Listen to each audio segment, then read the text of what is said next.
What's up, A to Z Sports Live on a Tuesday. Glad to have everybody along here on YouTube as we continue to work through the Facebook problem. So apologies to all the Facebook audience, and thank you for making your way over to the YouTube channel. The Titans having major issues on the football field on both sides of the football. So we'll talk about what the Titans have to do and which of these major problems is easier to fix, which one is probably not going to be fixed. So we'll discuss a lot of what the Titans have going on as they approach the game against the Cincinnati Bengals, with Joe Burrow coming to Nashville on Sunday after they won on Monday Night Football last night, getting in the win column for the first time this season. So 1-2 Bengals versus 1-2 Titans at Nissan Stadium. We got a lot of time to talk about that this week. We'll touch on it some towards the end of today's show, but the Titans are going nowhere. They don't fix these two problems, so we'll discuss those. And then it is Tuesday, which means now we throw shade on Tuesday. Trivia has shifted to Wednesday. So me and Sam will have trivia tomorrow on a Wednesday. Zach, welcome in. I'm sorry about your Bucks last night, but I think you understand what the season's going to be as far as that goes with the Baker Mayfield experience. But, condolences. That's the least I can do. Yeah, well, look, it wasn't surprising. I did get my hopes up on it, for 2-0, but that's the fan in me, and that's okay. But, yeah, we are who we thought we were. Not very good at times. So, look, hey, I enjoyed it. It was a good run for a short period of time, but, hey, the season's not over. It's a long season, as Mike Vrabel says, right? Yes. Yeah. We 1-2, 2-1, 3-0, 0-3. Doesn't matter. It's a long season, and you got a lot more games to play.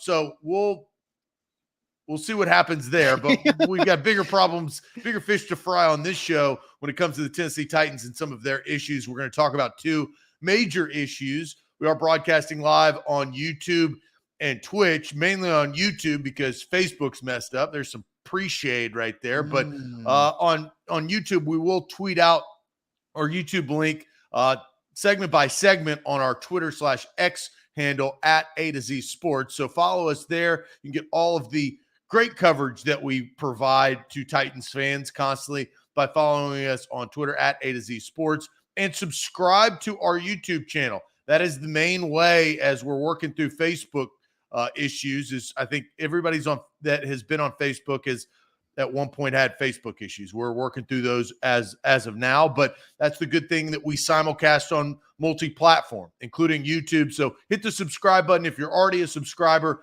hit the like button on this video. We got a lot to get to, and let's get this party started on Tuesday. Yep, let's do it officially. Welcome to A to Z Sports, powered as always by the BetMGM app. I'm Austin Stanley. He is Zach Bingham. We are Nashville's on-demand sports talk network, going live every weekday morning at 8 Central Time on YouTube, typically Facebook, and also on Twitch. Links to the show segment by segment on our Twitter X timeline at A to Z Sports.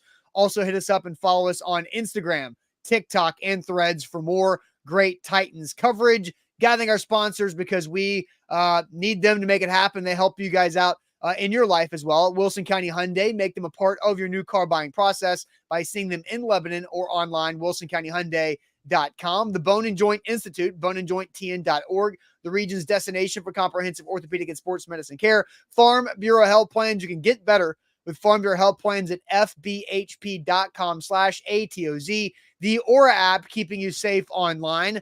And you can get a 2-week free trial with our link, aura.com/ATOZ. And Krebs Kubota, an elite Kubota dealer with 3 great locations in Middle Tennessee, in Columbia, Murfreesboro, and Franklin. Their website is KrebsKubota.com. So we'll talk some about Joe Burrow later on in the show. As Daryl says, Joe Burrow is probably going to throw for 400 yards on this defense. Bradley just gives us $2 just to give us $2. So thanks to Bradley for that. And Nick, congratulations. He's never had Facebook issues.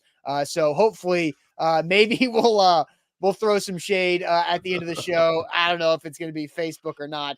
Andre says the Titans have more than 2 major issues. But I think if you're just isolating it and asking what are the Titans' 2 major issues, 2 biggest issues, we have them identified.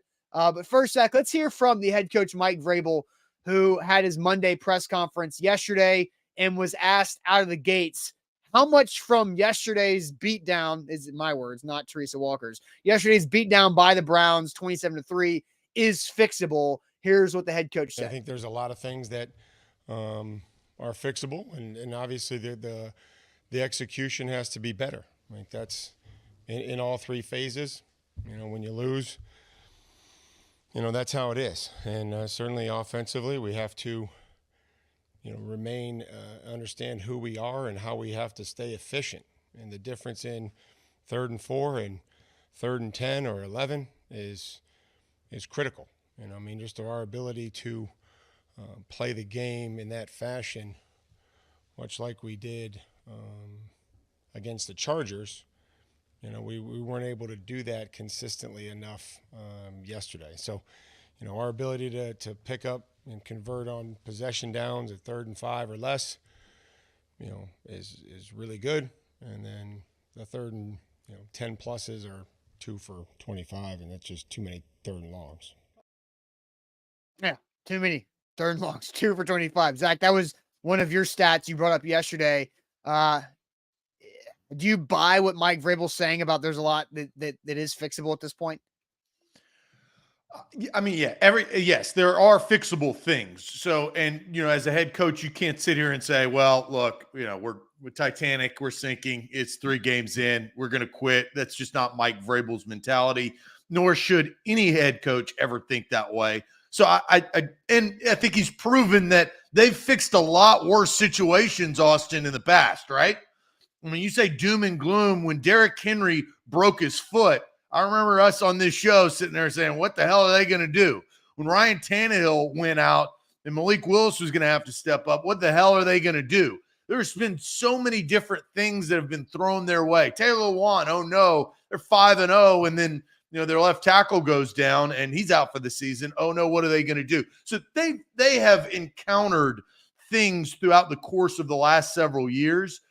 I think the difficult part is maneuvering through the roster. Now, Rand Carthon is a new general manager, right? You're used to John Robinson maneuvering through those waters, which John Robinson had some positives. He also had some negatives, right? Mm-hmm. Made some bad decisions at times, made some good decisions at times. He was a roster junkie, though, right? So he would go out and he'd find guys on the street, put some duct tape on them, put a Band-Aid on them, and throw them out there, and they would be sufficient for a period of time. It wasn't the ultimate fix, but you're 1-2. There's some glaring issues, but no, I think Mike Vrabel, to answer your question, should be saying the things that he's saying, and we can't sit here and not believe him because he's proven it a lot of times in bad and tough times. He's been able to get out of it much worse than 1-2 early on in the season when you have a lot of your roster still intact. Yeah, well, that's one thing I was going to bring up because you listed some of the adversity that Mike Vrabel's teams have overcome, like Derrick Henry's broken foot, Taylor Lewan's ACL tear the first go-around in the 2020 season when they were 5-0. And then you brought up Tannehill going out. They were able to beat the Texans. That's not a great achievement, but they were able to win without Tannehill with Malik Willis. They were able to do some things with some players going down. Here's the problem. Titans are healthy. I mean, outside of Peter Skoronski having an appendectomy, which is like the most you can't like avoid an appendectomy. Like if you're going to get appendicitis, you're going to get it. And then you're going to have surgery and then you got to work through it. But outside of that, they're healthy, guys. And so the problem is they've got these 2 major issues with a healthy roster. Normally they've got issues because they're having to grab Terrence Mitchell off the couch or somebody else to play corner, or Andrew Adams to off a practice squad, or Josh Dobbs off a practice squad because of injuries. These guys are healthy. And so they're still having problems. And I think the 2 major issues, we talked, Zach, a ton yesterday about the offensive line. I went in on Andre Dillard and how bad he was. And if you watch the Bengals play on Monday Night Football, we'll talk about Trey Hendrickson a little bit later maybe, but you've got another guy who can get to the quarterback on the Bengals front, and they've got a couple other guys too, so that's going to be tough. You've got Andre Dillard, you got the entire offensive line that was Derrick Henry having to average 4 yards after contact per carry just to average 1.7 for the entire game. Ryan Tannehill's been sacked 13 times already in 3 games. these are not winning formulas whatsoever. But then there's the other issue with the Titans, and that's supposed to be their best cornerback in Christian Fulton. And so I want to play what Mike Vrabel had to say about the Titans corner Christian Fulton yesterday, because it was interesting to say the very least. But first, Zach, tell everybody about where you can, interestingly enough, save some money on health coverage with Farm Bureau Health Plans. Yeah, Farm Bureau Health Plans is where to go to get your new plan. I got my new plan. Health, dental, vision, 200 plus locations across the state of Tennessee, and it's very, very easy. All you have to do is take a health assessment. You give them a call. They ask you a bunch of questions. You answer them openly and honestly about your health, and then all of a sudden, 24 to 48 hours later, you get a quote. And once you get a quote, it's up to you. It's your decision whether you should take that health plan. They've been doing it over 75 years. They're trusted in the state of Tennessee. We trust them. The Titans trust them. I mean, they have partnerships throughout this state for a reason, because they're a reputable organization. I am proud to endorse them because I use them and have for the last year plus, going up on 2 years. Health, dental, and vision, 200 plus locations. That's Farm Bureau Health Plans of Tennessee, fbhp.com/ATOZ. And with BetMGM, that was a big winner last night. I've already made a play on the Tennessee-Cincinnati game coming up on Sunday. But with BetMGM, you can always win big, and you can use our bonus code ATOZ Sports to take advantage of a great first bet offer. That means you can get up to $1,500 back in bonus bets if your first bet misses. So go big with that first bet. That's with bonus code ATOZ Sports when you sign up with the BetMGM app. Visit BetMGM.com for terms and conditions. 21 or older, Tennessee only, new customer offer. All promotions are subject to qualification and other requirements. First online real money wager only. Rewards issued to knowledgeable bonus bets. Bonus bets expire 7 days. And for problem gambling support, call Tennessee Redline 800-889-9789. So I mentioned that the two biggest issues, the offensive line, we knew that. And then the secondary, really the cornerbacks, because Christian Fulton has been a problem. So has Sean Murphy-Bunting to an extent as well. Mike Vrabel was asked specifically about the Browns, last touchdown, where it ended with Fulton and Amani Hooker looking at each other with both hands in the air saying, I thought you were going to get the guy, and I thought you were going to get the guy. And Amari Cooper was in the end zone for the easiest touchdown of his life. Here is what Mike Vrabel had to say about that play, and then the cornerback play as a whole. Yeah, it was misexecution. Christian supposed to cover the guy. Mike, the exploits that you've given up defensively have all come against your pass defense. Is that a function of how good you are against the run, how much teams throw, and how much of it, when they do happen, is a guy making a play, maybe like Amari on the sideline yesterday? Okay, yeah. I think that there's, unfortunately, that's the categories that we lump them into, right? Did we just get beat? Were we in, close proximity, or maybe our technique was poor? Did we have a communication error like what occurred maybe against the Chargers, or did we just have a mental error like maybe what occurred yesterday at the end of the game? Just playing quarters coverage and thinking that Hook was going to take them, and that's so. Again, there's no easy answer to that. I apologize. I know that that's not what you're looking for. We know that has to stop. We talk about making them earn it. Part of that is affecting the quarterback with a pass rush or getting them off the spot, or when you do get them off the spot, being able to get them on the ground. So I think it all goes hand in hand. It's just not the guys in coverage. It's the guys up front, and that's how we have to look at it, and that's how we have to coach it. So, Zach, Billy Jones says, his coach speak is getting old. I think Mike Vrabel in that minute and a half gave you a lot of information. What happened with the breakdown? They were in quarters coverage. It means all two corners and two safeties got quarter of the field deep to the end zone. And Christian Fulton wasn't playing quarters coverage, because if he was, he would have kept running with the receiver going deep. And then you talk about, Steve Lehman asked the question of Amari Cooper made a play on the one that should have been a touchdown, but the ref blew the whistle early. He made a nice play as a receiver, probably got away with a push that could have been an OPI, but he got away with it. And then you have the one where Fulton just allowed the guy to get by him, and he grabbed him and wrapped him up to get a PI to avoid a touchdown. That guy was Amari Cooper. Amari Cooper is just that guy. Fair. But I think Christian Fulton's obviously had a rough start to the year. Sean Murphy Bunting, I feel like, is feast or famine. He either makes a really good play in the run game, forces a fumble, has a nice PBU like he did against the Chargers, or he's getting pass interference or holding calls late in downs and giving the offense a new set of downs. So corners and X plays have been a problem for quite a while. I remember when the Titans decided to move on from Logan Ryan, and the reasoning was, well, it's because the corner position is getting more vertical and you have to have vertical speed. Well, that was after the 2019 season. And here we are heading into October of 2023, and it's still a problem. Well, I waited 15 minutes into the show to bring up one name that I think trickle effects, right? Trickle down. It is trickled down from the miss of Caleb Farley as a first-round pick because Christian Fulton is their top corner. He shouldn't be their top corner, but he is their top corner, right? And the problem with Christian Fulton is at times he has struggled, as we've just talked about. Those times happened on Sunday against Amari Cooper, but he's also had hamstring issues. He's had injury issues, right, where he hasn't been available. That's cornerback 1, CB1. Roger McCreary has been a nice draft pick, and I think he's aggressive in nature. I think that there's some positives with Roger McCreary, but he should be the third or fourth corner, right?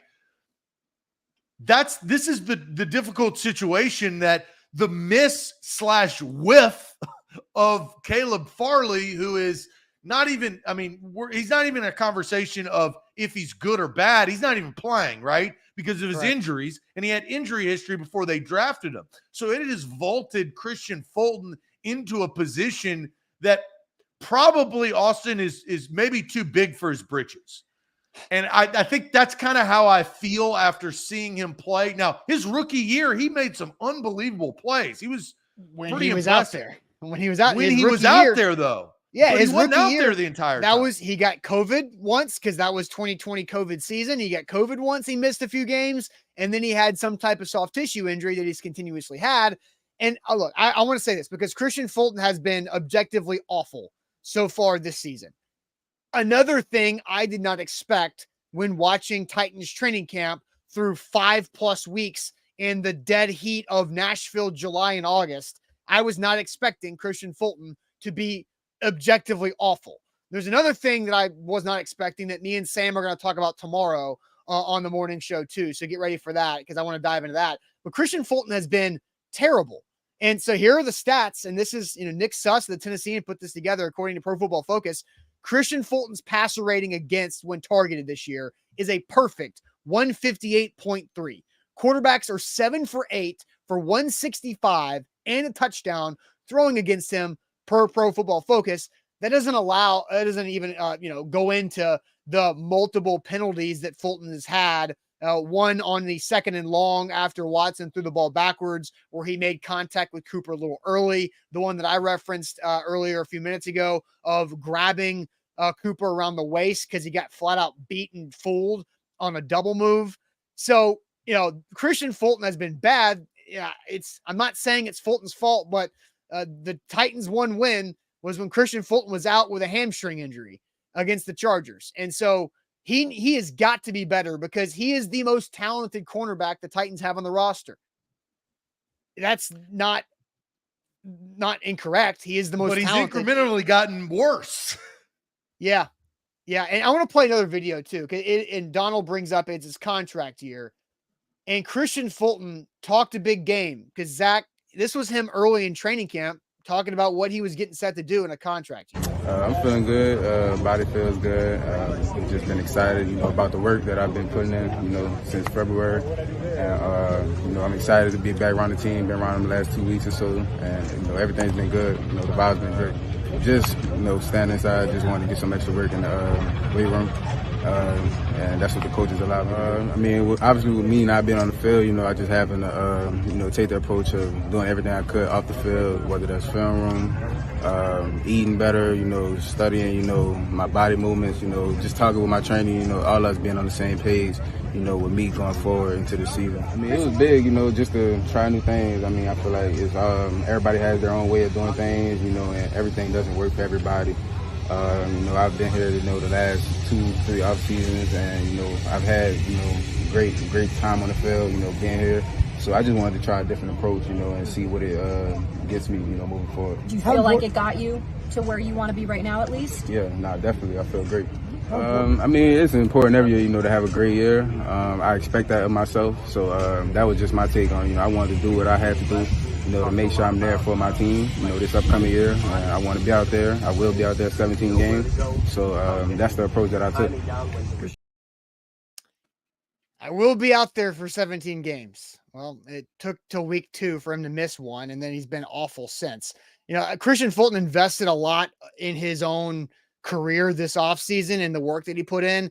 It's just completely not translated at all to success on the field through his first 2 games of the season. Well, we talk about that this is a passing league, and it has been a passing league for some time now. It's not just new. Now, the Titans are a running football team. They're not a passing football team. They haven't been a passing football team since maybe ever. I'll just say ever. Titans have never been a passing football team. They've always been a run-first team. 2003 and 2004. 2003 and 2004. Doesn't count. We don't know the iPhone. 20 years ago. Rule. 20 years ago. Right? iPhone rules. It doesn't count. The last 3 games, and this is eye-opening because the teams that they've faced in New Orleans, Los Angeles, and then Cleveland, the Saints had 12 passing first downs against the Titans. The Chargers had 14. The Browns had 12. That's a lot. You sit there. I mean, that's 38 passing first downs in 3 games, guys. I did math on air, and I'm not supposed to do that. But that is 38 passing first downs against the Titans defense. You can't do that. But again, like that.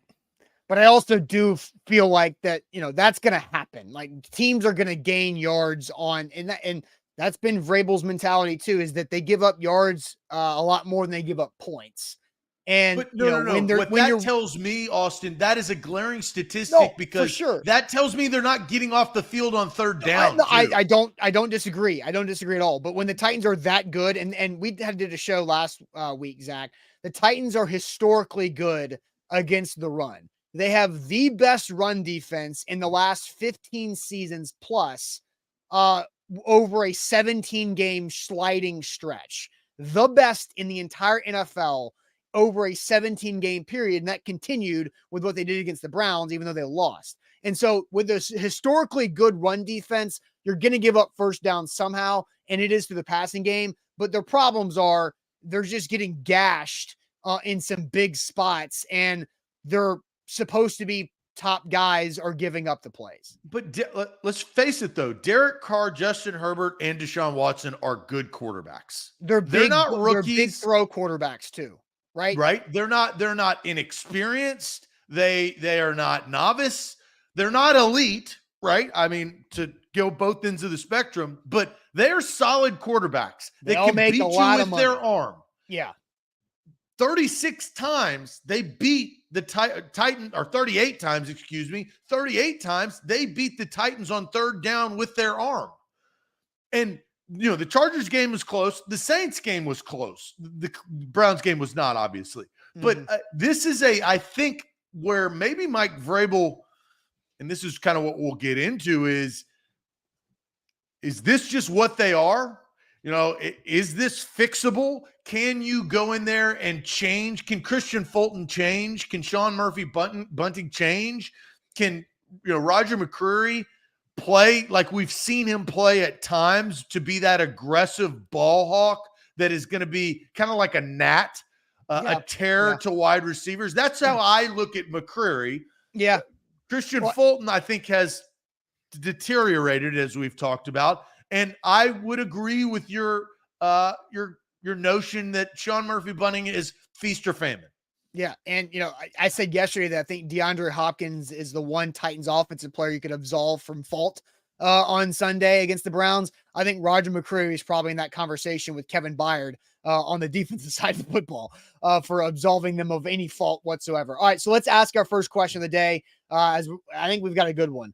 What's more fixable? Because the two Titans problems are the offensive line and cornerbacks. What's more fixable? The Titans offensive line or the Titans corners? We'll get to all of your guys' comments here in a second because I'm sure this is going to be a good conversation. But first, Aura helps all of us stay safe online, but you got to take advantage of what Aura can do for you because Aura identified 30 data brokers who are selling my information and sharing my information against my will to data brokers and other telemarketers and spammers and robocallers. Or Aura opted me out on my behalf of all of those 30 data brokers in 5 or 6 days after I signed up. It was so easy. All I did was sign up for the Aura app, which took 2 or 3 minutes. And 5 or 6 days later, done. I'm not getting robocalls and spam calls anymore. I get less junk mail in my email inbox too. That's just the beginning of what Aura can do. And we're going to give you a 2-week free trial when you use our link, aura.com/ATOZ. That's aura.com/ATOZ. It's in the YouTube subscription. It's super easy right there as well. Aura.com/ATOZ for a 2-week free trial to get rid of those data brokers from selling your information and then password managing and protecting, identity and credit theft monitoring too. So many different things, parental controls if you have young kids that are using your Wi-Fi and using devices too. Aura.com/ATOZ for a great 2-week free trial. AZ Sports, we are powered by BetMGM. Download the app today. You got games coming up as we are in the season. Use that bonus code ATOZ Sports and hook you up with BetMGM up to $1,500 back in bonus bets. If your first bet misses, that is for new users. So when you sign up, we love BetMGM. Austin and I both use BetMGM. Use the bonus code ATOZ Sports. All right, so we're asking the question, which Titans major problem is more fixable? The offensive line or the cornerback play? Which is more fixable, the O-line or the corners? Zach, I'll send you to the chat to see what people on YouTube and Twitch are saying. Jaron says that Fulton will end up in Atlanta like a lot of Titans have. Look, I don't think you can jump there. The fact of the matter is Fulton's got to play better. I mean, and he would probably tell you that same thing. I know Mike Vrabel would tell you that. So offensive line or corners, what is more fixable through 3 games? Still a long way to go. IR says the offensive line is more fixable. So does Charlie. So does Noah. The Titans cornerbacks are more fixable for Steven. Offensive line from Jaron. The offensive line 100%. Offensive line. The DBs are easier to make a trade. So they're from Curtis. The corners from Lone Walker 819. Offensive line from Patrick Bird. Offensive line from Noah. Nick says offensive line. Rooney says offensive line. So does Girth. Hello Ladies says corner. Tighten Up says offensive line. Luman brings up the penalty problems, which the Titans have had some penalty on issues. Both the O-line and the corners. And that's not a great place, but that also tells you that there's been deficiencies, right? When you get penalties, you're doing stuff. I mean, the Amari Cooper example of just holding. Christian Fulton had to do that. If you go back and watch that play, it would have been 6 points. It's kind of like just sacrifice it. It's 15 yards or a spot penalty, and you just take it instead of 6 points. Yeah, the mistake on that play was not the PI. It was putting yourself in the position where the PI was your best play, in that spot. Nick says offensive line. Tiffany also says O-line. Will compliments us by telling us it's a difficult question. Borkington says offensive line, only because Skoronski played left tackle his entire life. So you still have the Skoronski move that could help the Titans when they come back, or whenever he comes back. We don't know when that will be. I think overall, the chat definitely said offensive line. Where do you reside on this, Austin? I think the offensive line is more fixable right now. Well, not right now, this season. Because fixing the O-line, I don't think is truly going to happen until after the bye week. Because Peter Skoronski, he's missed 2 games with the appendectomy. I would expect him to miss the Bengals game. That would just be 14 days or 15 days after the appendectomy. Then does he play against the Colts? Does he travel to London on a long flight a month after an appendectomy? That's to be seen. Then there's the bye week. After the bye week, I feel like Skoronski should be back in late October. That's October 29th against those mentioned Falcons. Also, Nicholas Petit-Frere can be back on the field that same week against the Falcons. I think that's your timeline of fixing the offensive line, because then you've got 2 pieces that can come back to allow you to do something to replace Andre Dillard if that's where Mike Vrabel wants to go.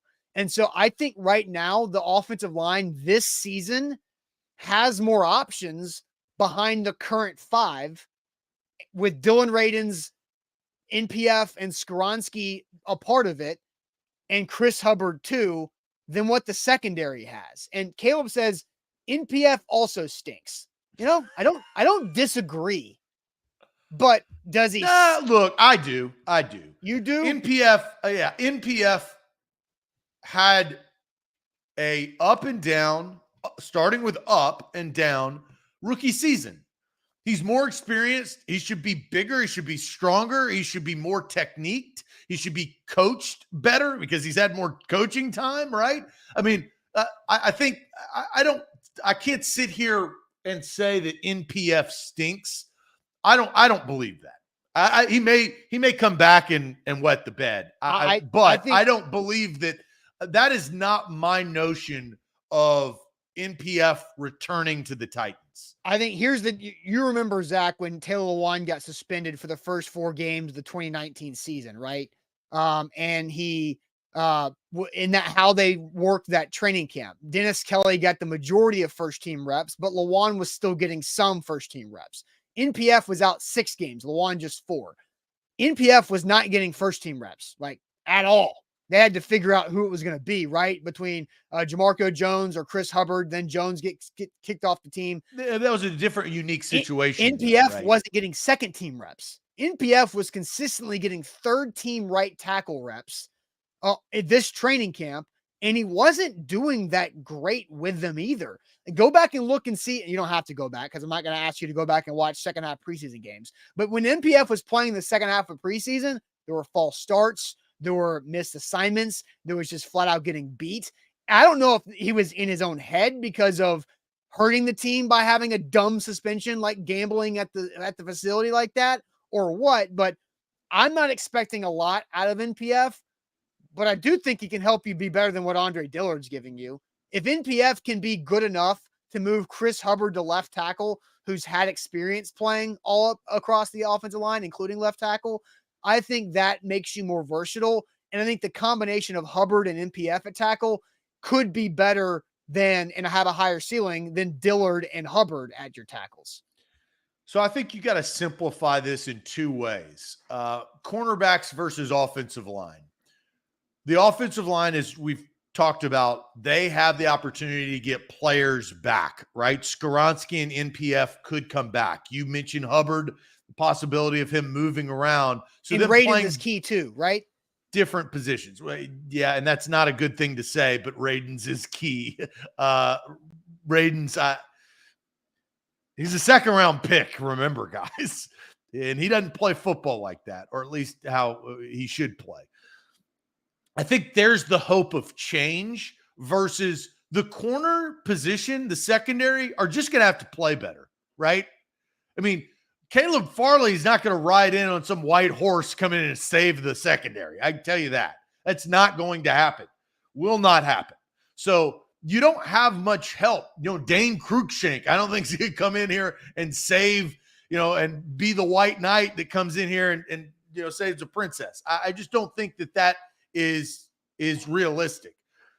Here's the other reason why, I guess, in this situation, I'm agreeing with you, Austin. The correct answer, the fix will come more with the offensive line than the corners, because what teams are you facing, right? And you actually made me realize this yesterday. When you look at the Yeah. Titans' schedule of premier pass rushers, it's not that bad. Now, they have not done well with Joey Bosa and Myles Garrett. They have not. But And if you Cam look, Jordan versus the Saints, like the Saints have a pretty strong the Saints have like an old man, like grown up strength front. yeah, I mean, looming, you got TJ Watt on the horizon. You've got Shaq Barrett, who's dominant. Trey Hendrickson, dude, just looked like a force against the backup tackle last night. Hendrickson obviously is solid, but now let's switch this over and look at the wide receivers that these corners are going to have to cover, right? The Bengals have two premier wide receivers, wouldn't you say? T. Higgins. Yeah, T. Higgins, T. Higgins, I know was being evaluated for an injury at some point last night. I don't remember if he came back. I don't think he did. Fair. Let's say Jamar Chase. Okay. You go, the Colts wide receivers are what they are. So I'm not even going to put that in there. If Gardner Minshew's playing, then Michael Pittman's better. Right. I would agree with that. The Ravens have a litany of really good, fast wide receivers. Drake London is a force, right? The Steelers, they can beat you on big plays at times. George freaking Pickens, can you imagine? Mike Evans, Calvin Ridley, even Adam Thielen had a buck like 50 over the weekend. So what I'm saying is, my point, if you compare, you have help with the offensive line and maybe some lesser premier top 5 pass rushers that you've already had to get through in 3 games versus what's on the horizon, it being, and I referenced the point that I started the show with, it's a passing league and wide receivers. And we didn't even mention the Miami Dolphins we didn't get there in prime time down the road where Tyreek Hill is going to feast on somebody. And it's either going to be Fulton, McCreary. He may even feast on Farley, who may still be on the PUP list. I think that's my justification that. And also, Mike Vrabel, when we listen to him, his tone, I mean, he's not real happy about the secondary getting burned and missing assignments and having penalties and giving up big plays. Yeah. So both are issues. I think we got the title of the show correct, and we are, confirmed that there are 2 major issues. It is offensive line and the secondary. Yeah, I want to go to the next level on this. Noah and some others have a suggestion here. I've also got 2 things to keep in mind as well as we go deeper into this conversation. Which is easier, which is more fixable, the Titans O-line or the Titans cornerbacks? But first, the Bone and Joint Institute, they can take care of you whenever an injury occurs in life. That's always just an inconvenience. You hate when you get hurt because then you got to deal with it. It messes up your daily flow, and you got to go plan visits and go all over town for different tests and clinics and getting you back to recovery. The Bone and Joint Institute makes it easy on you because you just go to one place. It's right there in Franklin. It's the region's destination for comprehensive orthopedic and sports medicine care, and they do everything under one roof for your convenience. Right there, boneandjointtn.org. They've helped me out with some injuries in my past. Zach, I know you've had the same thing for you. If you have a son or daughter who gets hurt playing youth sports, check them out, boneandjointtn.org. It is eSports. We are powered by BetMGM. Download the app today. Use that bonus code ATOZ Sports. Get up to $1,500 back in bonus bets if your first bet misses, and that is for new users. So if you're a new user, you've not downloaded the app yet, still plenty of time to get in on the action with BetMGM. We love BetMGM. Use the bonus code ATOZ Sports. All right, A to Z Sports here live. Hopefully we get our Facebook situation figured out. Thank you for everybody who's jumped over from Facebook on YouTube while we navigate through this. So I wanted to get to a couple other layers on this. So Noah brings up left tackle Radins, left guard Skronsky, center Brunskill, right guard NPF, right tackle Hubbard. Look, I think Radins at left tackle and Peter Skronsky at left guard is interesting because Dylan Radins replaced Dennis Daly last season against the Chargers and then tore his ACL on that 15th snap at left tackle. So if Dylan Radins can be also a part of the fix, I don't think Skronsky is going to move outside. I know a lot of people on social media, a lot of fans and some media are talking about the idea that I agree. I don't need. I think the Titans want their best offensive lineman to help out their undersized center, Aaron Brewer, who I think is playing fine. They want to help Ryan Tannehill's pocket not collapse with Peter Skoronski. So I think that's something there too. Here, I want to interject real quick because I think I agree. I don't think Skoronski's going to left tackle. I did believe that when they first drafted him. I thought that that's probably what was, why you draft an offensive lineman in the top 11, but what I think that they're doing is here's the long play of Rand Carthon. I think he's trying to shear up that left side, and it's just going to take time for whatever new quarterback's going to come in here over the next couple of years. Tannehill's not going to be the future. It's just, that's the facts. Yeah. So I think it's going to, that was the first piece in building some protection for the new quarterback in the future. Yeah. So another thing too, to bring up, because you brought up the lack of Caleb Farley not helping your corners. Well, you had to sign Andre Dillard. You didn't have any other options beside Dennis Daly last year because you whiffed on the Isaiah Wilson pick. And then Dylan Radins did not end up being what you hoped he was as a second round pick, the draft after that. So now you're talking about such the makeup pick really hurt. Key whiffs in the two biggest problems on the team this year are key whiffs in the first round in previous drafts that are burning you. Like missing on Isaiah Wilson in 2020 did not hurt you that year. It also didn't hurt you from getting the 1 seed in the AFC in 2021, but it's killing you right now and last year. Now Farley's injuries are really hurting you right now because he should be in year 3 figuring it the hell out and playing at a high level. So those two things hurt. There's another aspect of where I think the corners can get better help. And I see this on the other side of the ball. The Titans receivers and the Titans passing game can't get anything quick going. Why? It's because I think the opposing defensive backs know that they don't have to cover for very long because the Titans O-line is so bad. So if you're a corner and you know that my guy is going to get to the quarterback pretty quickly, I can be more aggressive at the beginning of the down. And so I can eliminate the quick option because I'm playing more aggressive, because if I get beat 15 yards down the field, Tannehill's probably sacked or hit or having to scramble and throw the ball away anyway. So like now the corners opposite of you can play more aggressive. The Titans pass rush whiffed and missed out on several attempts to get Deshaun Watson down, which is making their back end problems look even worse. Yeah. And, I think the struggle with,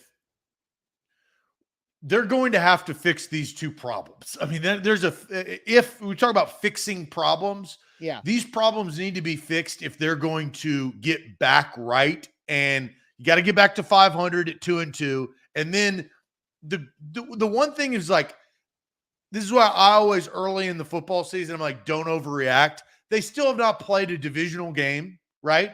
So they have no wins or losses in the division. Now, the problem is the Texans look like they're getting better.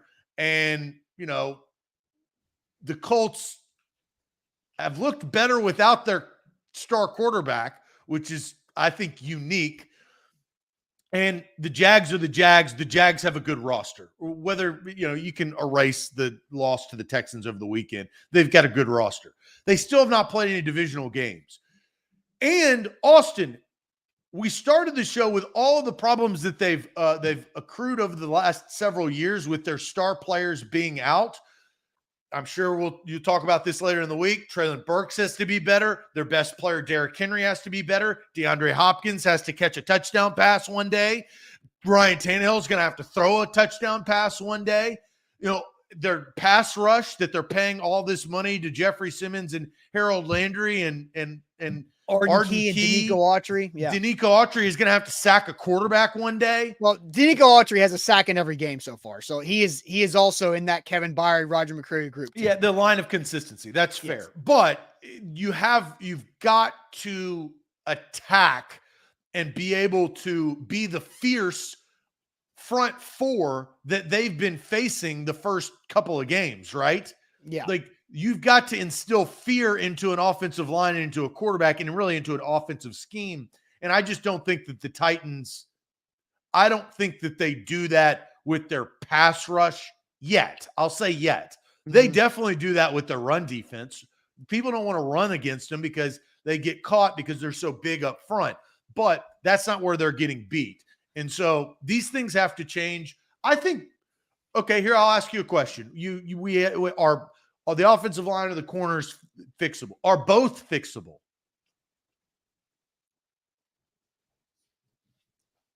Man, the only way to fix the cornerbacks are just for Christian Fulton and SMB to figure it out. Honestly. Like, they have to play better. They have to play more disciplined. I don't know if that's compromising and being okay with giving up some stuff underneath and just tackling well and not getting smoked and run by, because the X plays are killing them. You know, I think fixable by changing personnel. No, both are not fixable that way, because the corners, Trey Avery's just not going to play better than the other guys. Because will Christian Fulton, will Roger McCreary, will Sean Murphy Bunting? I mean, yeah, I guess, like, do you trust that Fulton will play better? I think he's going to play better than he has the first two games, because it honestly can't get any worse, because he's allowing a perfect quarterback rating when he's being targeted. So, like, this is not going to sustain. Like, there is a little bit of just Christian Fulton having some bad luck in that too, because cornerback's job description. Well, he's facing the best wide receivers. No, he's playing a side though. Like, the Titans play a side. He plays the right side of the defense, and SMB plays the left side of the defense. So not all the time. But the players that he's getting beat against, I feel like, at least, are the best players on offense. Chris Olave and Amari Cooper. And Keenan Allen. Well, he didn't play that game. Fulton was out. Oh, yeah, that's right. And Keenan Allen had Keenan Allen and Mike Williams combined for 200 yards. And Trey Avery was out there playing a lot with SMB. So, and SMB had a pretty good game against the Chargers. If you go back and look at it, he made some good plays in man-to-man coverage. I think James Foster, A to Z Film Room, did some content on that. So, I just don't think it's going to change personnel. It's going to have to be those guys stepping up and playing better. And I just don't know how high the ceiling is. Probably not that high. The floor should be higher than it is. Well, they got to play better against the Cincinnati Bengals. I did get an update on T. Higgins. Oh, good. All right, let's get an update on T. Higgins here in a second. We'll talk some Bengals here too. But first, Krebs Kubota. Krebs Kubota, they should be your preferred equipment provider in Middle Tennessee. They are an elite Kubota dealer, which means they have the straight direct line to the best equipment in the industry with the Kubota line, and also the best warranties in the equipment industry with Kubota as well, but also the best customer service with the name Krebs. The Krebs family has been doing this for over 18 years in Middle Tennessee. They have 3 amazing locations: Columbia, Franklin, and in Murfreesboro. Their website's really good, sharp and good looking at KrebsKubota.com. Whether you need something small around the house, around the yard, with a trimmer or a mower that fits your needs, they've got that. Any of the accessories to go along with it as well, the implementation's there. Or the big power units for your property that you've got out there in the county land across Middle Tennessee, Krebs Kubota can do it all. They are experts, and they want to make sure that you have what you need to get done at your home and at your property. Check them out online, KrebsKubota.com. A to Z Sports, powered by BetMGM. Download the BetMGM app today. They got all of your lines, your futures. You can bet on whatever your heart desires. Just use the bonus code ATOZ Sports when you sign up. BetMGM, they are the king of sports books. All right, real quick, Boastman says that Fulton did play in that game. That's the game he got hurt in against the Chargers. No, Fulton got hurt against the Saints, went out, then came back in, gave up the big 3rd down conversion to the rookie receiver for the Saints that allowed the Saints to ice the game. And then he missed the Chargers game, and then he came back and got whooped by Amari Cooper. So what's the T. Higgins injury update? Well, it's not great. For the Titans or for the Bengals? For the Titans. Oh. Cramps. Oh. Cincinnati Enquirer says that he left the game, went to the locker room, 21 yards, 2 catches, targeted 8 times, returned from the locker room, was treated for cramps, essentially. Yeah, so just drank some pickle juice and then was probably good to go. But hey, 2 catches for 20 yards on 8 targets is not exactly efficient. And that was a mucky game last night. That was not the Rams. At least I thought that was not the Bengals Rams that we've seen over the last couple of years, right? It's the Bengals and Rams that you've seen this year. Yeah. I think that's the problem, is that both of these teams that were facing each other in the Super Bowl not too long ago are shells of those rosters. Both quarterbacks have dealt with injuries. I think, Burrow's obviously dealing with one now. I think this game is interesting because we talked last week, Zach, towards the end of the week about not allowing Deshaun Watson to get right against you. And did Deshaun Watson play like phenomenally? No, but the Titans allowed him to make mistakes and then to overcome those mistakes in the game. And Joe Burrow, did he play well? No, his quarterback rating was under 60 again this season, but they won the game and he made enough plays in the game for them to beat the Rams to get to 1-2. So, well, when you play the Titans, that's the type of game you're probably going to play is like a tight, close 3-point ball game that's going to come down to the wire. Like that's the type of game that the Titans play. And they are going to, you talk about pass rush, they are going to have to disrupt Joe Burrow. He's not going to be able to run around like Deshaun Watson was able to do at times, which is a benefit. So you need to go hit him and hit him hard. And that will hopefully help the corners a little bit. You talk about get right. Those are the guys that need to get right. And Joe Burrow the pick made by the young Rams corner last night late was a phenomenal play. But can Joe Burrow throw you one? We've been waiting for a Kevin Byard pick. He got robbed of the scoop and score in week 1 against the Saints, but maybe, you can get Amani Hooker's been doing well at getting his hand on the football. I think there's some opportunities here, but here, this comment from Top Tier is interesting. Titans are no longer the team that punches people in the mouth. They take more punches. And I find that to be fairly accurate, at least so far. We've known Vrabel's teams to be the initiator, the aggressor, the tone setter, and they haven't in a couple spots so far this season. Well, and that is a good comment because how the Titans want to play football is run the football, drum up clock. They want the ball. They want to hand it off to Derrick Henry. They want to make a couple of clean 10 to 12-yard passes to get into the red zone, and they want to run Derrick Henry more, and they want to get up on you 7-0 with 3 minutes and 46 seconds left to go in the first quarter. That is their ideal start. They have not been able to do that. And I think it doesn't mean that they won't be able to, but that's how they want to play football. And if you don't get into that mode, then you have got to do some things that are a little bit unorthodox, and you're relying on Ryan Tannehill, DeAndre Hopkins, Treylon Burks, and this offensive line that has not really performed very well in 3 games. Doesn't mean that they can't, but through 3 games, we have not seen that cohesiveness of the offensive unit to go down there and get and take what they want. That I think heading into the season, there was a lot of unknowns, but hell, you got DeAndre Hopkins, you got an emerging first-round pick in Treylon Burks going into his 2nd year. Kyle Phillips is finally healthy. Chig can finally build on what he did from a season ago. The offensive line is completely redone. You got a first-round draft pick now protecting Ryan Tannehill. Andre Dillard, who's a former first-round draft pick, is going to be better than Dennis Daly. All of these things, all of these things that you thought, man, the Titans actually could put up points. The Titans can't. They are not a 30-point team. And in this league, especially in the AFC, if you're going to beat the Chiefs, the Dolphins, or the Bills, you're going to have to put up 30 points. Yeah. And they haven't since they played the Dolphins 2 seasons ago. And, I think the Titans, I would take the Titans to win a lot of 7-on-7 football games.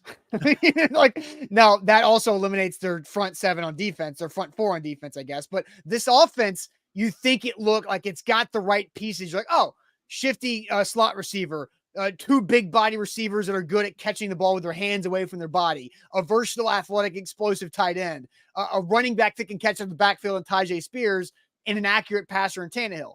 All that sounds good until Ryan Tannehill gets hit in the face on the first 5 pass attempts, and now he's like keeping his eyes down and looking for the next Myles Garrett sack instead of keeping his eyes up and hitting an open Burks down the field. It's not going very well because, like I said yesterday, you moved the offensive line around a bunch, but you didn't really clean it up off the floor. And so that's the problem with it right now. Yeah, it truly is. Mike Vrabel doesn't allow his teams to get too far behind. I mean, they haven't really had a season where they've started really behind. They were 7-3 guys last year. You remember that? What a pipe dream. 7-3 with all the things that they went through. You don't get that luxury every year. Cincinnati's experiencing that, right? They're 1-2 fighting for their lives because they go to 1-3 and lose to the Titans, and Joe Burrow's still, a calf is still not 100%. They're going to be in some big time trouble. The Titans are in the same situation. This is not a must-win game, but this is a better win game. Well, this is when the Titans started to turn things around last year, because remember, they were 0-2. They won week 3, and they started to put some things together against, I believe, the Colts in week 4. They beat them to get to 2-2 on their way to 7-3. Since then, they've lost 9 of their last 10. And by the way, the Bengals opened, the Titans opened as a 1.5-point favorite. It very quickly shifted to Bengals minus 2.5. Last night, right after that game ended, I went ahead and took Bengals money line minus 135, Zach, and put a pretty nice bet, for my units, on that money line for the Bengals to win the game. Cause I just feel like this is trending in a bad way for the Titans because, hey, Joe Burrow's never lost to Mike Vrabel either. And so there's that monkey you got to get off your back too, on top of Trey Hendrickson. It's all about the calf. That's right. It's all about the calf. That can change things. That's going to be the X factor for the Bengals season. Yeah. And this game on Sunday. Yeah. And we were texting with our website managing group last night, and Charles Goldman, one of our managing editors, was talking about how they definitely rushed the calf injury back. But I think that, the contract situation with Joe Burrow felt like it forced their hand. It would be very strange to give Burrow a massive amount of money and then to just be patient with a soft tissue injury out of the gates of a season. But that probably would have been the smarter thing to do if you can step back a little bit and get out of that immediate feeling. Well, the Bengals, they can't start bad, right? Because their division is very difficult. The Steelers are not bad. The Steelers are not the Steelers that we saw a couple of years ago, right? That were losing all those games. The Browns are considerably better. The Ravens are really good. They don't have the luxury that he has to play. Yeah, for sure. You ready to throw some shade? I am. All right, let's throw some shade here on this Tuesday. Again, switching up the segments. Throwing shade on Tuesday. Get your shade ready to roll.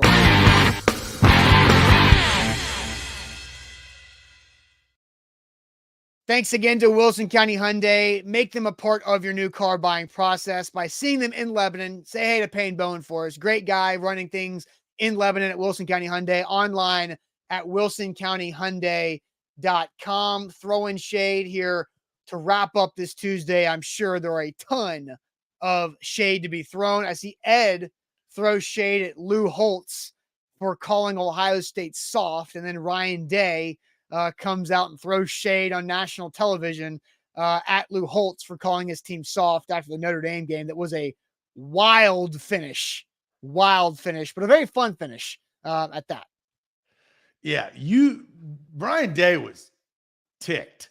I mean, he was upset at that. That really motivated. I didn't realize. I mean, I watched that segment live. I happened to be watching the Pat McAfee show, and I watched it live, and it was entertaining. Right, it was fun. The Lou Holtz segment. Yeah, I hadn't seen Coach Lou in a long, long time. Well, Coach Lou's been kind of off of ESPN recently. See, that's good right there.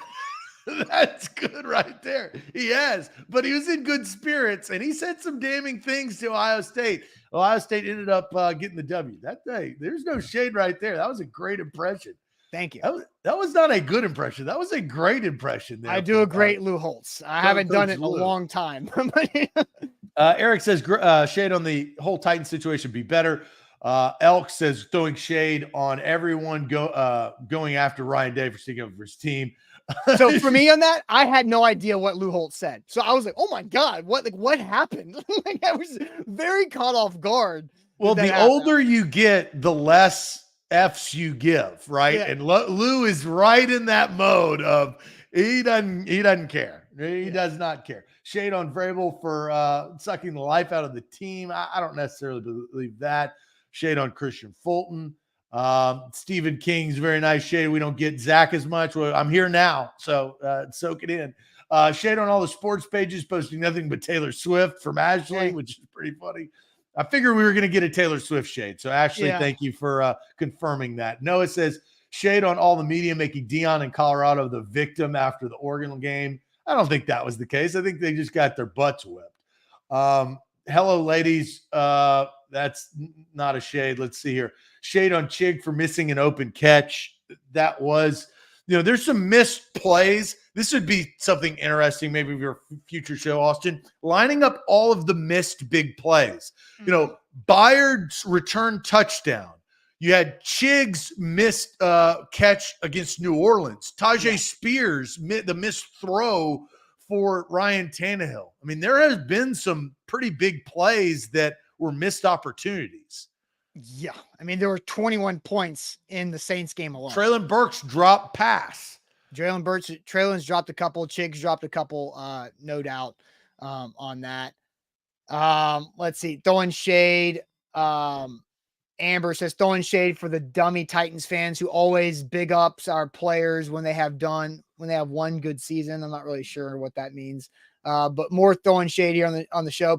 Pistol says shade on the whole NFL refs. Yeah, NFL refs just suck. Like, how can Roger Goodell says that the refereeing and officiating is in a great spot when they consistently make the dumbest decisions? And like, why are the Amari Cooper play was 2 mistakes in one, and the mistake of not allowing a play to play out and blowing a whistle, calling something dead is so avoidable for NFL refs, college refs, anybody that has the ability to have review to help them out.